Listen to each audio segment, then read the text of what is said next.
ചോറ്റാനിക്കരയിൽ POCSO അതിജീവിതയെ കൊലപ്പെടുത്താൻ ശ്രമിച്ച കേസിൽ പ്രതിയുടെ അറസ്റ്റ് രേഖപ്പെടുത്തി. തലയോലപ്പറമ്പ് സ്വദേശി അനൂപിനെയാണ് അറസ്റ്റ് ചെയ്തത്. അനൂപ് പെൺകുട്ടിയെ അതിക്രൂരമായാണ് മർദ്ദിച്ചതെന്ന് പോലീസ് പറയുന്നു. മറ്റൊരു യുവാവുമായുള്ള സൗഹൃദം ചോദ്യം ചെയ്തായിരുന്നു മർദ്ദനം. ആ പെൺകുട്ടിയുടെ ആരോഗ്യനില അതീവ ഗുരുതരമായി തുടരുകയാണ്. സിജോ വി ജോൺ വിവരങ്ങൾ നൽകും കൊച്ചിയിൽ നിന്ന്. സിജോ, ഇപ്പോൾ അറസ്റ്റ് രേഖപ്പെടുത്തിയിരിക്കുകയാണല്ലോ. ഇയാളെ വിശദമായി ചോദ്യം ചെയ്തിട്ടുണ്ടോ? ഇനിയുള്ള തുടർ നീക്കങ്ങൾ പോലീസിന്റെ ഏത് രീതിയിലായിരിക്കും?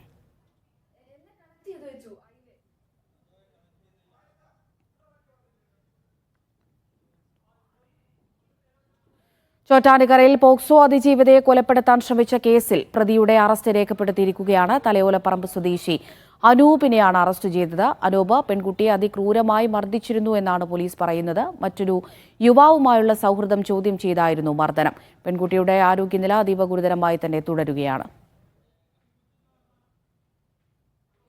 സിജോ വിജോൺ കൊച്ചിയിൽ നിന്ന് ചേരുന്നുണ്ട്. സിജോ, വിശദാംശങ്ങൾ.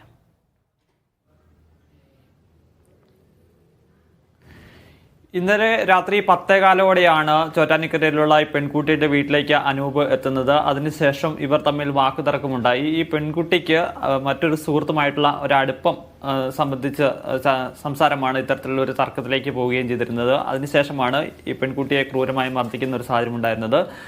മർദ്ദനത്തിന് ശേഷം അവശയായി കിടക്കുകയായിരുന്നു ഈ പെൺകുട്ടി. മരിച്ചു എന്ന് കരുതിയാണ് അനൂപ് അവിടുന്ന് കടന്നു കളയുകയും ചെയ്തിരുന്നത്. പുലർച്ചെയോടെ ഇവിടുന്ന് പുറത്തേക്ക് പോകുന്ന ദൃശ്യങ്ങൾ പോലീസിന് ലഭിക്കുകയും ചെയ്തിരുന്നു.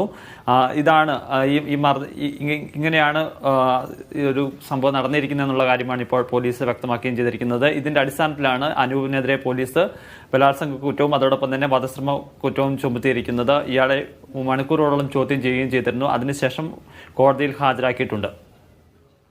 ശരി.